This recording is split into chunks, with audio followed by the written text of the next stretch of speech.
আজি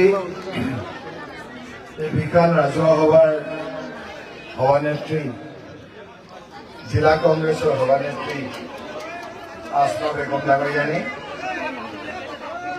আপোনালোকৰ এই অঞ্চলৰ বিশিষ্ট সমাজসেৱক, আপদৰ বিপদৰ লগৰী,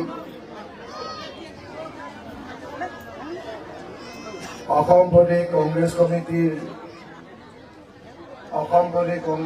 সাধাৰণ সম্পাদক আৰু বিলাসীপাৰা সমষ্টিৰ মিত্ৰজোঁট আৰু কংগ্ৰেছ দলৰ প্ৰাৰ্থী অমৃত বাদশাহ ডাঙৰীয়া, আপোনালোকৰ গাতে গা লাগি থকা গৌৰীপুৰ সমষ্টিৰ কংগ্ৰেছ দলৰ প্ৰাৰ্থী বৰ্তমানৰ বিধায়ক আব্দুল সুবান আলী চৰকাৰ চাহাব, আপোনালোকৰ আনফালে গাতে গা লাগি থকা বিটিআৰৰ পৰ্বতজোৰা সমষ্টিৰ বিশিষ্ট ছাত্ৰ নেতা কংগ্ৰেছ দলৰ প্ৰাৰ্থী আশৰাফ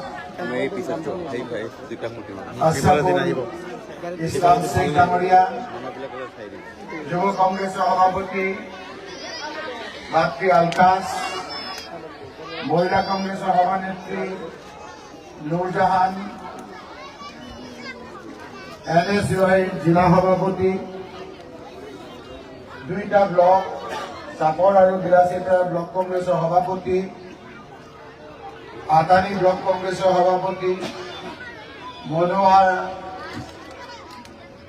যুৱক কংগ্ৰেছৰ ব্লকৰ সভাপতি, মঞ্চত উপবিষ্ট UDFৰ পৰা কেইদিনমানৰ আগতে অহা নেতা আৰু নেত্ৰীসকল, ইয়াত উপস্থিত থকা ব্লক কংগ্ৰেছ, জিলা কংগ্ৰেছ, যুৱক কংগ্ৰেছ, NSUI মহিলা কংগ্ৰেছৰ সহকৰ্মী বন্ধুসকল, ইয়াত উপস্থিত থকা আই মাতৃসকল, ভদ্ৰ মহিলা মণ্ডলী, বয়োজ্যেষ্ঠ ব্যক্তিসকল, প্ৰেছৰ সাংবাদিক বন্ধুসকল আৰু শ্ৰদ্ধাৰ ৰাইজ, 9 এপ্ৰিল তাৰিখে অসমত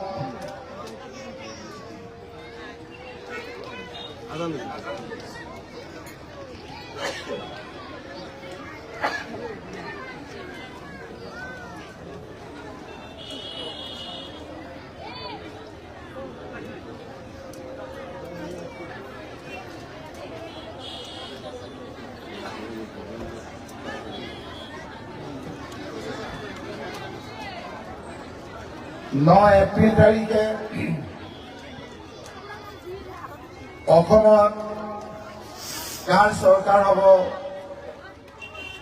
তাৰ বাবে আপোনালোকে আপোনালোকৰ মত দিব লাগিব। এই সময়খিনিত মই আপোনালোকক চিঞৰি চিঞৰি বক্তৃতা নিদিওঁ। মই আপোনালোকৰ লগত ঘৰুৱাভাৱে কথা পাতিম। আমাৰ কথাখিনি আপোনালোকে বিশ্বাস কৰিব নালাগে। আমাৰ কথাখিনি কেৱল শুনক। কথাখিনি শুনি আপোনালোকে যেতিয়া ৰাতি শুব, নিজৰ ল'ৰা ছোৱালী, নিজৰ আত্মীয় স্বজনক মাতি আনিব। মাতি আনি যদি ভাবে যে আমাৰ কথাখিনি সত্য, আমাৰ কথাখিনি মানিলে আপোনালোকৰ ল'ৰা ছোৱালীৰ ভৱিষ্যত ভাল হ'ব, আমাৰ কথাখিনি মানিলে আপোনালোকে সুখে শান্তিৰে থাকিব পাৰিব, অনুগ্ৰহ কৰি আপোনালোকে 9 এপ্ৰিল তাৰিখে দলে বলে গৈ হাতৰ চিনত ভোট দি অমৃত বাদশাহক আপোনালোকে বিজয়ী কৰিব। শ্ৰদ্ধাৰ ৰাইজ, যি দিনৰ পৰা হিমন্ত বিশ্ব শৰ্মা ডাঙৰীয়া অসমৰ মুখ্যমন্ত্ৰী হ'ল, যেতিয়াৰ পৰা বিভিন্ন ক্ষেত্ৰত বিভিন্ন জাতি জনগোষ্ঠীক অত্যাচাৰ কৰা আৰম্ভ কৰিলে, সেই দিনাৰ পৰা আমাৰ সকলোৱে ভাবি আছিল যে আজিৰ দিনটো কেতিয়া আহে, কেতিয়া হিমন্ত বিশ্ব শৰ্মাক আমি মুখ্যমন্ত্ৰীৰ পৰা আঁতৰাব পাৰো। আৰু আজিৰ এই দিনটো আহি পৰিছে ৰাইজ। মোৰ দুখ লাগে কেতিয়া যেতিয়া আপোনালোকে এই দিনটোৰ কাৰণে হিমন্ত বিশ্ব শৰ্মাক মুখ্যমন্ত্ৰীৰ পৰা আঁতৰাবৰ কাৰণে ৰখি আছিল, আজি যেতিয়া এই সময়খিনি আহি পৰিছে, বিভিন্ন জন লোক আপোনালোকৰ ওচৰলৈ আহিছে আৰু আমি সেই সিদিনা ভয় কৰি জীয়াই থকা কথাবিলাক পাহৰি আমাৰ কিছুমান এইফালে যায়, কিছুমান ইফালে যায়, গোটেই মানুহখিনি চেদেলি বেদেলি হৈ যায়। অমৃত বাদশাই কোৱাৰ দৰে এই যে নিৰ্বাচন, এই নিৰ্বাচনটো আনন্দ নহয়, এই নিৰ্বাচনটো উৎসৱ নহয়, এই নিৰ্বাচনটো আমাৰ জীৱন। এই আঙুলিটোৰ লগত আপোনালোকৰ ল'ৰা ছোৱালীৰ ভৱিষ্যত জড়িত হৈ আছে। এই আঙুলিটোৰ লগত আপোনালোকৰ সুখ শান্তি সমৃদ্ধি জীয়াই থকাৰ সংগ্ৰাম, এই সকলো কথা জড়িত হৈ আছে ৰাইজ। এইটো কেৱল নিৰ্বাচন হিচাপে আপোনালোকে নল'ব, এই আঙুলিটোৰ লগত আপোনালোকৰ আমাৰ সকলোৰে জীৱন জড়িত হৈ আছে ৰাইজ। এটা ভোট আপোনালোকে নষ্ট নকৰিব ৰাইজ। আজি এই 82 বাৰত আপোনালোকে কি সিদ্ধান্ত লৈছে সেই কথা আমাতকৈ বেছি ভাল হিমন্ত বিশ্ব শৰ্মাই জানে। কিন্তু য'ত বিজেপিৰ সমৰ্থক আছে, য'ত বিজেপিৰ বেছি MLA আছে, উজনি অসম, সেই উজনি অসমৰ সকলো জাতি জনগোষ্ঠীয়ে ঠিক কৰিছে যে হিমন্ত বিশ্ব শৰ্মাক মুখ্যমন্ত্ৰীৰ পৰা আঁতৰাব লাগে। কাৰণ তাত থকা সকলো জাতি জনগোষ্ঠীৰ মাজত অবিশ্বাসৰ ভাৱ সৃষ্টি কৰি, ইজনে সিজনৰ মাজত কাজিয়া ভাৱ সৃষ্টি কৰি হিমন্ত বিশ্ব শৰ্মাই যি ৰাজপাট খোৱাৰ পৰিকল্পনা কৰিছিল, সেই কথাবিলাক ৰাইজৰ চকুৰ আগত ধৰা পৰিছে। উজনি অসমৰ যিবিলাক আহোম সম্প্ৰদায়ৰ লোক বেছি বসতি আছিলে, সেই আহোম সম্প্ৰদায়ত থকা লোকবিলাকৰ সমষ্টিবিলাক কাটি কাটি কাটি কাটি যাতে আহোম সম্প্ৰদায়ৰ লোক জিকিব নোৱাৰে তাৰ কাৰণে তেওঁ ব্যৱস্থা কৰিছে। 6 জনগোষ্ঠী, যি জনগোষ্ঠীসকলে জনজাতি বিচাৰিছিল, সেই জনজাতিৰ লোকসকলেও আজি এই হিমন্ত বিশ্ব শৰ্মাৰ উৎপাতত থাকিব নোৱাৰা এটা অৱস্থা হৈছে। জনজাতিৰ লোকসকলেও তেওঁলোকৰ এজন মুখ্যমন্ত্ৰী হবলৈ কৈছে, তেওঁক আঁতৰোৱাৰ কাৰণে এই সকলোবিলাকে তেওঁৰ হিমন্ত বিশ্বৰ প্ৰতি অবিশ্বাসৰ ভাৱ সৃষ্টি কৰিছে। যেতিয়া উজনি অসমত য'ত বিজেপিৰ ছাপৰ্টাৰ বেছি, য'ত বিজেপিৰ সমৰ্থক বেছি, তাত যেতিয়া যোৰহাট লোকসভা সমষ্টিত গৌৰৱ গগৈ ডাঙৰীয়াই কংগ্ৰেছৰ প্ৰাৰ্থী হিচাপে তাত থিয় হ'ল, হিমন্ত বিশ্ব শৰ্মা মুখ্যমন্ত্ৰীয়ে ক'লে যে গৌৰৱ গগৈ ডাঙৰীয়াক 3 লাখ ভোটত আমি হৰুৱাই দিম। তেওঁৰ লগত থকা চাংগু পাংগুসকলে তাত বাহৰ পাতিলে, বিভিন্ন ধৰণৰ ৰাজত চৰকাৰী যন্ত্ৰ তেওঁৰ লগত লগাই দিলে, কিন্তু মানুহৰ মনত তৰুণ গগৈৰ প্ৰতি মৰম আছিল। সকলো জাতি জনগোষ্ঠীয়ে ধৰা পেলালে আৰু যি গৌৰৱ গগৈ ডাঙৰীয়াক 3 লাখ ভোটত হৰুৱাম বুলি কৈছিল, যোৰহাট লোকসভা সমষ্টিৰ মানুহে 1.5 লাখতকৈ বেছি ভোটত গৌৰৱ গগৈক বিজয়ী কৰি হিমন্ত বিশ্ব শৰ্মাৰ টোপনি নাইকিয়া কৰি পেলালে। সেইদিনাৰ পৰা এক অস্থিৰ পৰিৱেশৰ সৃষ্টি হ'ল। হিমন্ত বিশ্ব শৰ্মাৰ চুলিবিলাক আউল বাউল লাগি গ'ল। জুবিন গাৰ্গে কৈছে যে হিমন্ত বিশ্ব শৰ্মাৰ চুলিবিলাক ফুলিয়াবলৈ পাহৰি গ'ল। ৰাতি টোপনি নাইকিয়া হ'ল যেতিয়া তেওঁৰ বিজেপিৰ সমৰ্থকসকলক তেওঁৰ পৰা আঁতৰি গ'ল। ৰাইজ, মই গুৰুত্বপূৰ্ণ কথা কৈছো যে হিমন্ত বিশ্ব শৰ্মাই ভাবিলে যে এইবাৰ আৰু মোৰ নহ'ব।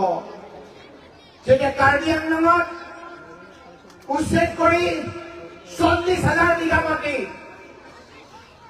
40,000 বিঘা মাটি কাৰ্বি লোকসকলৰ পৰা কাঢ়ি লৈ আদানী আম্বানীক দিলে, যেনেকৈ 82 পাৰা দিয়াত উচ্ছেদ কৰিলে, 40,000 বিঘা মাটি কাৰ্বি আংলঙত যেতিয়া উচ্ছেদ কৰিলে, আমি এনেকৈ সভা পাতিছিলো কাৰ্বি আংলঙত, কংগ্ৰেছৰ কৰ্মী সভা, গৌৰৱ গগৈ ডাঙৰীয়া আমি সকলো যোৱাৰ কথা গৈ পেলাই দেখিছো যে কংগ্ৰেছ কৰ্মীসকল বহিবলৈ চিয়াৰ নাই।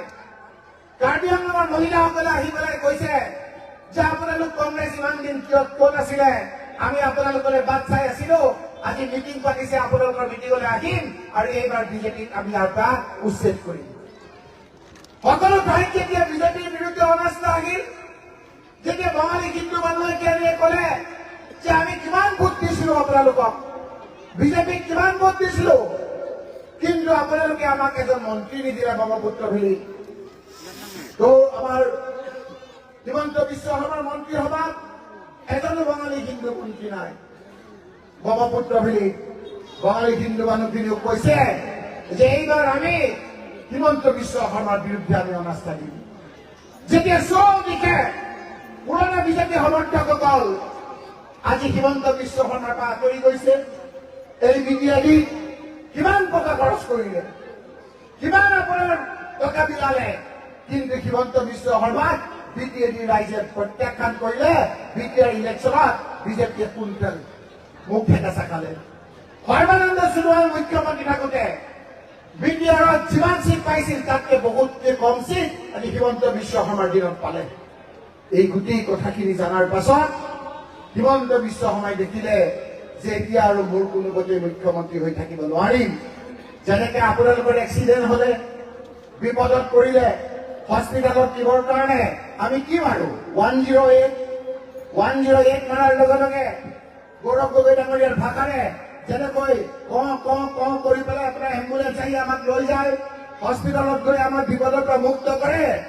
হিমন্ত বিশ্ব শৰ্মাই দেখিলে যে এতিয়া যেতিয়া আমাৰ পুৰণা বিজেপি বিলাক নাইকিয়া হল, মোৰ বিপদৰ বন্ধু বতৰদিন আজমলক 108 দবাই বম্বে ডুবাইৰ পৰা মাতি আনিবলগীয়া হৈছে। বদৰদিন আজমল ডাঙৰীয়াই বিলাসীপাৰা, গৌৰীপুৰ, ধুবৰী, মানকাছাৰ এইকেইটা 11টা সমষ্টিৰ পৰা 10 লাখতকৈ বেছি ভোটত হৰুৱাই আপোনালোকে পঠিয়াই দিছিল। অকল অসম নহয়, ভাৰতবৰ্ষ নহয়, পৃথিৱীৰ ভিতৰত ৰেকৰ্ড সংখ্যক ভোটত হৰুৱাইছিল। কিয় হৰুৱাইছিল? এইকাৰণে হৰুৱাইছিল যে যি আশাৰে ইয়াৰ মানুহে বদৰদিন আজমল ডাঙৰীয়াক ভোট দিছিল, আপোনালোকক পিছফালৰ পৰা চুৰি মাৰি হিমন্ত বিশ্ব শৰ্মাৰ লগত বন্ধুত্ব স্থাপন কৰিছিল নে নাই? গোটেইবিলাকক আমাকে ভৱিষ্যতৰ ভাৱৰ সৃষ্টি কৰিছিল। কি কৈছিল যে মোৰ বহুদিনৰ এটা আশা যে মই UDFৰ MLAৰ দ্বাৰা হিমন্ত বিশ্ব শৰ্মাক মুখ্যমন্ত্ৰী বনাম। এই কথা বদৰদিন আজমল ডাঙৰীয়াই নিজ মুখে কোৱাৰ লগতে হিমন্ত বিশ্ব শৰ্মাই কৈছে হিন্দীত যে बदरुद्दीन आजमल जी का बहुत दिन का तमन्ना था हमको चीफ मिनिस्टर बनाने के लिए। যেতিয়া আমাৰ এই দুখীয়া লোকসকলে এই কথাখিনি বুজি পালে, তেতিয়া 10 লাখতকৈ বেছি ভোটত হৰুৱাই পঠিয়াই দিলে। তেওঁ 10 লাখতকৈ বেছি ভোটৰ হাৰি ইয়াৰ পৰা গুচি গল, ৰাজনৈতিক সন্ন্যাস ললে। কিন্তু হিমন্ত বিশ্ব শৰ্মাই দেখিলে যে এইবাৰ যদি বদৰুদ্দীন আজমলে মোক সহায় নকৰে, তেতিয়াহ'লে মই মুখ্যমন্ত্ৰী হ'ব নোৱাৰিম। আৰু সেইকাৰণে 108ৰ নিচিনা ফোন কৰি বদৰুদ্দীন আজমল ডাঙৰীয়াক ইয়ালৈ মাতি আনি আকৌ UDFৰ কেণ্ডিডেট দিয়া আৰম্ভ কৰিছে। আকৌ UDFৰ কেণ্ডিডেটক ভোট দিয়া আনি পেলাই আৰম্ভ কৰিছে। ৰাইজ, এই UDFক যদি আপোনালোকে এটা ভোট দিয়ে, এটা ভোট কংগ্ৰেছৰ নষ্ট হ'ব, তাৰ মানে বিজেপিৰ 2টা ভোট প্লাছ হ'ব। এটা ভোট যদি আপোনালোকে UDFক দিয়ে, তাৰ মানে 2টা ভোট বিজেপিক দিয়া হ'ব। ৰাইজ, এটা ভোটো আপোনালোকে UDFক দিব। ৰাইজ নিজৰ হাতত থকা কুদাৰখন ভৰিত নামাৰিব। ইলেকশ্যনৰ পিছত কব যে আমি কি ভুল কৰিলো, যে আমাৰ নিজৰ ল'ৰা ছোৱালীৰ ভৱিষ্যত আমি বেয়া কৰি পেলালো। সেইকাৰণে মই আজি আপোনালোকৰ ওচৰলৈ আহিলো। মাত্ৰ মই যোৱাকালি সময় দিছো অমৃত বাদশাক যে মই ধুবুৰীলৈ গৈ আছো, বিলাসীপাৰাত এখন মিটিং মাতা, তুমি কেৱল মণ্ডল কংগ্ৰেছৰ মানুহ মাতা। তেওঁ কলে যে মণ্ডল কংগ্ৰেছৰ নহয়, মই এদিনৰ ভিতৰতে গোটেই মহিলাসকলক মাতি আনিম, আপুনি কথাবিলাক আপুনি কব, আৰু সেইদিনাৰ পৰাই মহিলাসকলে ঘৰে ঘৰে যাব আৰু ৰেকৰ্ড সংখ্যক ভোটত বিলাসীপাৰাত কংগ্ৰেছ প্ৰাৰ্থীক বিজয়ী কৰিব। আপোনালোকে চাই থাকক। অৰ্থ পোৱা নাই কুৰ্জাজবংশী মানুহখিনি কিমান বিশ্বাস কৰি বিজেপিক ভোট দিছিল কিয় ভোট দিছিল যে তেওঁলোকক জনজাতি দিব কিমান দিনৰ ভিতৰত দিব সেইটোও কৈ দিছিল 100 দিনৰ ভিতৰত জনজাতি দিম বুলি চৰকাৰ জনগোষ্ঠীক কথা দিছিল 100 দিন গ'ল 200 দিন গ'ল 300 দিন গ'ল 1 বছৰ গ'ল 2 বছৰ গ'ল 3 বছৰ গ'ল 11 বছৰ গ'ল 10 বছৰ তেওঁলোকৰ চৰকাৰ গ'ল এতিয়ালৈকে ৰাজ্য চৰকাৰ আৰু কেন্দ্ৰীয় চৰকাৰৰ লগত আলোচনাই নহ'ল আৰু সেইকাৰণে কুৰ্জাজবংশীৰ জাতীয় সংগঠন আক্ৰাসুৱে গুৰুগঞ্জত যেতিয়া নিজৰ দাবী লৈ গণতান্ত্ৰিক আন্দোলন কৰিছিল তেতিয়া পুলিচ লগাই ঘূৰকে মাৰিছিল আমি যেতিয়া ইয়ালৈ আহিলো মই যেতিয়া কলো যে গৃহমন্ত্ৰী ডাঙৰীয়া হিমন্ত বিশ্ব শৰ্মা ডাঙৰীয়া এই ল'ৰাসকলক আপুনি মাৰিছে ইলেকশ্যন আহি আছে আপোনালোকক চাব আপোনাৰ বিপদ অনিবাৰ্য সেই ল'ৰাসকলক আমি মেডিকেল কলেজত চালো গুৱাহাটী মেডিকেল কলেজলৈ ৰেফাৰ কৰিলে আমি কলো গৃহমন্ত্ৰী ডাঙৰীয়া আপোনাৰ নিৰ্দেশত এই পুলিচে মাৰিছে কুৰ্জাজবংশী ল'ৰাসকলক আপুনি পদত্যাগ কৰক কথা বিষম দেখি তেওঁ SP ডাঙৰীয়াক ট্ৰেন্সফাৰ কৰিলে SP ডাঙৰীয়াৰ সাহস আছে যে গৃহমন্ত্ৰীয়ে নোকোৱাকৈ তেওঁলোকক মাৰাৰ হিমন্ত বিশ্ব শৰ্মাই কয় যে বিপদ যেতিয়া আহে এটাৰ পিছত এটা ভুল হৈ থাকে হিন্দু ধৰ্মৰ মতে কয় যে বিনাশকালে বিপৰীত বুদ্ধি এতিয়া বিনাশ আহি গ'ল তেওঁৰ সেইকাৰণে বিপৰীত বুদ্ধি তেওঁ ক্ৰিয়া কৰিছে সেইকাৰণে মই ৰাইজ আজি আপোনালোকক অনুৰোধ কৰিবলৈ আহিছো চৌবিশেষ গৌৰৱ গগৈ কংগ্ৰেছ আপোনালোকৰ আজি প্ৰধান সভা গোটেই অসমত এনেকৈ ৰাজহুৱা সভা এই নিৰ্বাচনত ক'তো হোৱা নাই ৰাইজ এইকণে 82 পাৰাৰ সমষ্টিত আপোনালোকে হাজাৰ মানুহ আহি ইয়াত উপস্থিত হৈছে আজি মই আপোনালোকক বেছি কথা নকওঁ আপোনালোকৰ ওচৰলৈ আকৌ আহিম গৌৰৱ গগৈ আহিব আমাৰ নেতাসকল আহিব আহি আপোনালোকৰ যি অভাৱ অভিযোগ আছে সেই বিষয়ে আমি কথা পাতিম ইয়াত যেতিয়া ভূমিহীন নিজৰ মাটি ম্যাদী পট্টাৰ মাটি যেতিয়া অন্যায়ভাৱে উচ্ছেদ কৰিছিল যেতিয়া ম্যাদী পট্টাৰ মাটি থকা মানুহক কাৰেণ্ট কাটি দিছিল সেই সময়ত এই অমিত বাটচাই আমাৰ লগত লগ খাই হাইকোৰ্টত কেছ কৰিছিল ৰাইজ আৰু হাইকোৰ্টত কেছ কৰাৰ পাছত যিসকলে অন্যায় কৰিছিল সেইসকলৰ বিৰুদ্ধে কণ্টেম্প অফ কোৰ্ট কৰিবৰ কাৰণে আমি গৈছিলো যাৰ ফলশ্ৰুতিত ইয়াৰ উপায়ুক্ত জিলাৰ উপায়ুক্ত ইয়াত ইলেকশ্যনৰ আগত ট্ৰেন্সফাৰ কৰিবৰ কাৰণে বাধ্য হ'ল আমি আপোনালোকক কথা দিছো যিসকলৰ এনে মাটি অন্যায়ভাৱে আপোনালোকক উচ্ছেদ কৰিছে মই নহয় খাৰ্গে ডাঙৰীয়াই কৈছে অল ইণ্ডিয়া কংগ্ৰেছ কমিটিৰ সভাপতিয়ে কৈছে এই ভূমিহীন ন্যায্য প্ৰাপ্য লোকসকলক আমি মাটিৰ লগতে ঘৰো দিম এই কথাটো আমি ৰাজহুৱাভাৱে ঘোষণা কৰিব অকল ইয়াতে নহয় কাৰ্বি আংলঙতে নহয় NCLৰ পৰা আৰম্ভ কৰি বিভিন্ন ঠাইত যিসকল ট্ৰাইবেল লোকক উচ্ছেদ কৰি আদানী আম্বানীক মাটি দিছে আমি আপোনালোকক কথা দিছো এই লোকসকলৰ পৰা মাটি কাঢ়ি লৈ আমি আকৌ সেই লোকসকলক আমি ঘূৰাই দিম ৰাইজ সেইকাৰণে আজি আপোনালোকৰ ওচৰলৈ আমি আহিছো আমি আপোনালোকক অনুৰোধ কৰিছো যে আপোনালোকে এইবাৰ ভোটটো দিওঁতে চিন্তা চৰ্চা কৰি ভোট দিব বহুতে কয় যে এই চৰকাৰে অনুদান দিছে মই বাকী কথা নকওঁ মই সকলো কথা কম মনত কৰক তৰুণ চৰকাৰৰ দিনত অনুদান পাইছিলে নাই আপোনালোকে সন্তান সম্ভাৱনা হোৱা দিনৰ পৰা সন্তান জন্ম হোৱা দিনলৈকে মামণি আঁচনি দিছিলে নাই ৰাইজ পাহৰি গ'ল আজি আপোনালোকে মাজনী আঁচনি দিছিলে নাই ঘৰত থকা বিয়া নোহোৱা ছোৱালীজনীকো আঁচনি দিছিল নে নাই 10,000 টকা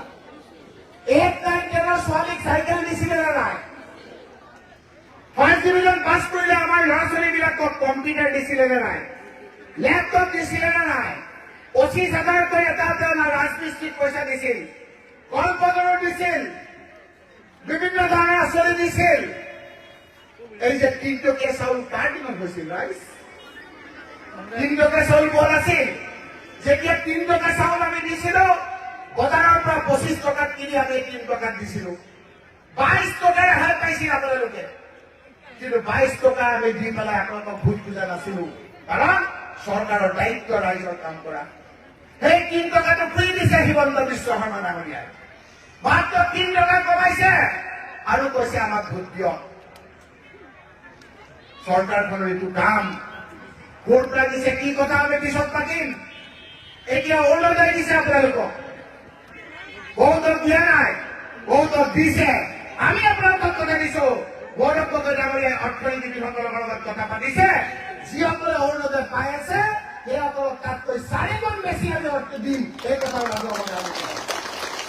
লগতে যিসকলে পোৱা নাই, দুখীয়া লোক, সেইসকলকো পোৱাৰ ব্যৱস্থা আমাৰ চৰকাৰ, আমাৰ গৌৰৱ গগৈ ডাঙৰীয়াৰ চৰকাৰে কৰিব।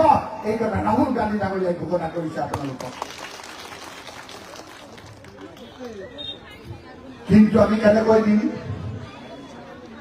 আমি কৰ পৰা দিম, সেই কথাখিনিও এতিয়া আমি আলোচনা কৰিছো।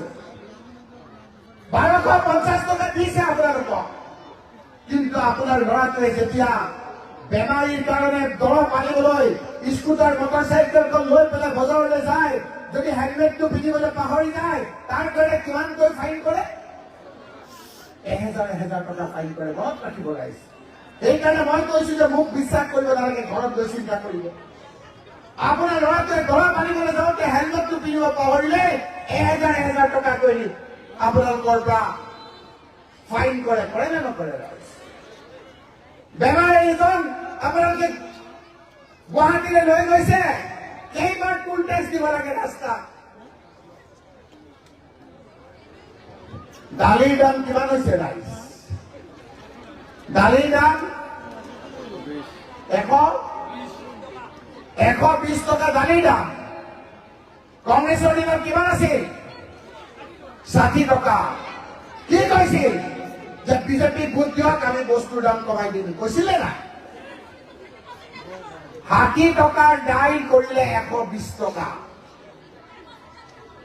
তেলৰ দাম কিমান? খোৱা তেল 200 টকা। কংগ্ৰেছৰ দিনে কত ছিল? 80 টকা 70 টকা। কথা মনত ৰাখিব ৰাইজ। গেছ চিলিণ্ডাৰৰ এতিয়া পাইছে আপোনালোকে, গেছ চিলিণ্ডাৰ। এই যে আপোনাৰ মোদী ডাঙৰীয়াৰ ফটো লৈ গেছ চিলিণ্ডাৰ দিছিল, গেছ চিলিণ্ডাৰ দাম কিমান হ'ল? কিমান দাম? আমাৰ দিনত কিমান আছিল? 400 টকা। তেওঁলোকে কৈছিল এই গেছৰ দাম আধা কৰি দিম। আধা কৰিলে। কি আধা কৰিলে জানে? আগত গেছটো দাঙিবই নোৱাৰে, এতিয়া গেছটো পাতল হৈ গল, আধা কৰি গেছ দিয়ে। চাব হয়নে নহয়? আগতে যদি এটা গেছ আপোনাৰ এমাহ যায়, এতিয়া 10 দিনতে গেছটো শেষ হৈ যায়। হয় নে নহয়? Top price. কেৱল বাকি ফাঁকি ঠগা, বিভিন্ন জনক ঠগা। অকল আমাকে ঠগাইছে নেকি? কাক ঠগোৱা নাই হিমন্ত বিশ্ব শৰ্মাই? যেতিয়া দেখিলে যে বিজেপিৰ অৱস্থা বেয়া, যি জুবিন গাৰ্গে বিজেপি আনাৰ ক্ষেত্ৰত সহায় কৰিছিল, সেই জুবিন গাৰ্গে মঞ্চত কোৱা হল যে বিজেপিক বিশ্বাস নকৰিব। গান গোৱাৰ আগত জুবিন গাৰ্গে কোৱা হল যে এইবাৰ বিজেপিক আপোনালোকে ভোট নিদিব। কৈছিল নে নাই? এতিয়াহে আমি দেখিছো। এইবাৰ মই বিজেপিক চৰকাৰলৈ আহিব নিদিওঁ। যেতিয়া জুবিন গাৰ্গে এই কথাবিলাক কোৱা আৰম্ভ কৰিলে, তেওঁৰ বিৰুদ্ধে এক ষড়যন্ত্ৰত লাগি গল। আজি জুবিন গাৰ্গ থকাহেঁতেন আমি কংগ্ৰেছে এনেকে মঞ্চত ভোট খুজিবলগীয়া নহলহেঁতেন। একবাৰ কলেহেঁতেন যে বিজেপি হটাও, সকলো ৰাইজে উঠি আহি বিজেপি হটালেহেঁতেন। আৰু সেইকাৰণে জুবিন গাৰ্গক হত্যা কৰা হল। জুবিন গাৰ্গক মাৰি পেলালে। জুবিন গাৰ্গ আজি জীৱিত থকা হলে আমাৰ ইমান কষ্ট নহলেহেঁতেন।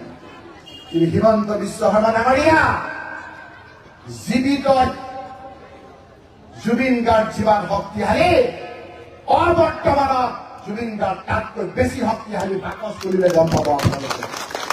মানুহৰ মুখত ভূমি অভিযোগ আছে। দুটা মানুহ ধৰি 3000 পৃষ্ঠা তোমালোকে SIT ৰিপৰ্ট দি এই লোকসকলক কেনেদৰে বচাব খুজিছে ৰাইজে ধৰা পেলাইছে। কিন্তু এই দুজনেই কি মাৰিছে নেকি? জুবিন গাৰ্গক কি এই দুজনেই মাৰিছে নেকি? যদি দুজনে মাৰিছে, 10 ছেপ্টেম্বৰ গৌৰৱ গগৈ ডাঙৰীয়াৰ SIT ৰিপৰ্ট দিব। গৌৰৱ গগৈ ডাঙৰীয়াই কোনো কোৰ্টলৈ যোৱা নাই, ইনকুৱাৰীত কোনো বাধা দিয়া নাই। কৈছে ভালকৈ কৰক, যি ৰিপৰ্ট আছে ৰাইজক দিয়ক, ৰাইজে বিচাৰ কৰিব। 10 ছেপ্টেম্বৰৰ কাৰণে অসমৰ ৰাইজ ৰখি আছিল। কিন্তু ফুটুকাৰ ফেন 10 ছেপ্টেম্বৰত তেওঁ কোনো ধৰণৰ SIT ৰিপৰ্টত গৌৰৱ গগৈৰ কথা উল্লেখ কৰিব নোৱাৰিলে। ছেপ্টেম্বৰ গ'ল, অক্টোবৰ গ'ল, নৱেম্বৰ গ'ল, ডিচেম্বৰ গ'ল, জানুৱাৰী যি 3000 পৃষ্ঠা দিলে, তাৰ ফলত আজি দুজন যি ধৰিছিল সেইখিনি ওলাও ওলাও অৱস্থা হৈ আছে। কিন্তু সকলোতকৈ ডাঙৰ কথা হ'ল, চৰকাৰ আহিলে আমি এইটো হিচাপ কৰিম। 10 ছেপ্টেম্বৰ মনত ৰাখিব ৰাইজ। যেতিয়া সুধিলে যে 10 ছেপ্টেম্বৰত আপুনি কৈছিল SIT ৰিপৰ্ট দিম, কিয় নিদিলে? ক'লে জুবিন গাৰ্গৰ মৃত্যু হোৱা, জুবিন গাৰ্গক হত্যা কৰাৰ কাৰণে আমি ৰিপৰ্টটো দিব নোৱাৰিলো। ৰাইজ ভালকে বুজি লওক কথাটো। এই যে ডকাইতি কৰে, ডকাইতি কৰিলে যে কোনো ধৰণৰ ডকাইত ধৰিব নোৱাৰে। চিগাৰেট খাই আধা পেলাই আহে, সেইটোকো লৈ ডকাইত ধৰে। হিমন্ত বিশ্ব শৰ্মা ডাঙৰীয়া, 10 ছেপ্টেম্বৰ তাৰিখে তুমি কেনেকৈ জানিলা যে 19 ছেপ্টেম্বৰত জুবিন গাৰ্গক হত্যা কৰা হ'ব? ৰাইজৰ প্ৰশ্ন তুমি জবাব দিয়া। কথাবিলাক বুজি পোৱা নাই আপোনালোকে, বুজি লওক। 10 ছেপ্টেম্বৰত হিমন্ত বিশ্ব শৰ্মাই ক'লে যে 19 ছেপ্টেম্বৰত জুবিন গাৰ্গক হত্যা কৰা হৈছে। কেনেকৈ জানিলে? সেইকাৰণে ৰাইজৰ মনত জাগিছে যে হত্যাকাৰীসকল কোন, সেই বিষয়ে আমি আমাৰ চৰকাৰ হলে এক পাৱাৰ ভিতৰত ৰাইজৰ আগত দাঙি ধৰিম। এইকেইজন জুবিন গাৰ্গক হত্যা কৰিছে, মাৰিছে নাই। সেইকাৰণে যিকোনো প্ৰকাৰে হিমন্ত বিশ্ব শৰ্মাই চৰকাৰ টিকাই ৰাখিব বিচাৰিছে। একফালে বিজেপিৰ লগত লাগি থকা লোকখিনি গ'ল, আৰু একফালে তেওঁৰ বন্ধু আজমলক মাতি আনিছে ৰাইজ। ভোটবিলাক নষ্ট নকৰিব। এই দ্বিতীয়ত কেইদিনমানৰ আগত নিৰ্বাচনত কিমান কষ্ট কৰিলে, হাগ্ৰামা মহিলাৰ বিৰুদ্ধে কিমান কথা ক'লে। যেতিয়া হাগ্ৰামা মহিলাৰে তেওঁক হৰুৱাই দিলে, এতিয়া হাগ্ৰামা মহিলাৰে নমস্কাৰ কৰি তাৰ লগত সন্ধি কৰিছা। হাগ্ৰামা মহিলাৰীক চিনি নাপায়। হাগ্ৰামা মহিলাৰীক তুমি যে বেয়া কথাবিলাক কৈছিলা, সেই কথাবিলাক তেওঁৰ মনত নাই। চৰকাৰ হবলৈ দিয়া, যেতিয়া প্ৰয়োজন হ'ব পথত তোমাক হিচাপ ল'ব হাগ্ৰামা মহিলাৰী। হাগ্ৰামা মহিলাৰী উল্টোতে 1 মিনিটো নালাগে, 1 মিনিটো নালাগে ৰাইজ। সেইকাৰণে বাতাবৰণ খুব ভাল। আজি আমাৰ এই পৰ্বতজোৰাত আমাৰ এজন ডেকা বন্ধু আশৰাফুল, মোৰ ভাতৃ, আমাৰ কংগ্ৰেছৰ প্ৰাৰ্থী হিচাপে থিয় হৈছে।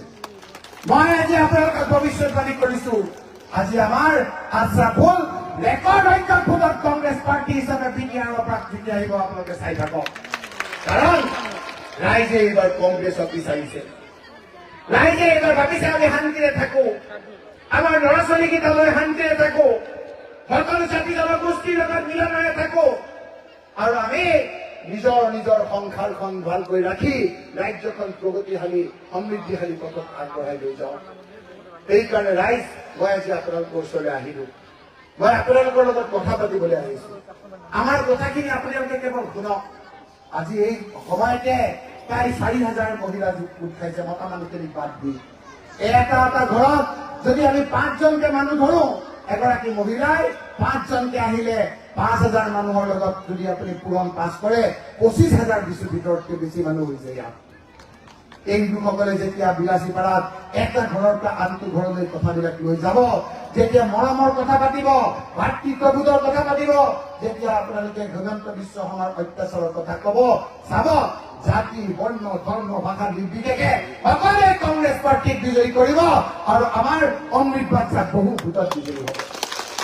অলপ আগতে মই মিটিং পাতিছিলো গৌৰীপুৰত ৰাইজ ঐক্যবদ্ধ হৈছে, কৈছে আমি বহুত দিনৰ পৰা বাট চাই আছিলো কেতিয়া নিৰ্বাচন হয়, এইবাৰ কংগ্ৰেছ পাৰ্টি সুভাষ আলী চৰকাৰক আমি জিকাই দিম, যাওক আপুনি অন্য সমষ্টিত যাওক, অন্য সমষ্টিত কেম্পেইন কৰক, আমি হিমন্ত বিশ্ব শৰ্মাক পৰাস্ত কৰিবলৈ আপোনালোকে MLA জিকাৰ ব্যৱস্থা কৰক, আমি সুভাষ আলী চৰকাৰক বিজয়ী কৰিম বুলি সংকল্প লৈছো।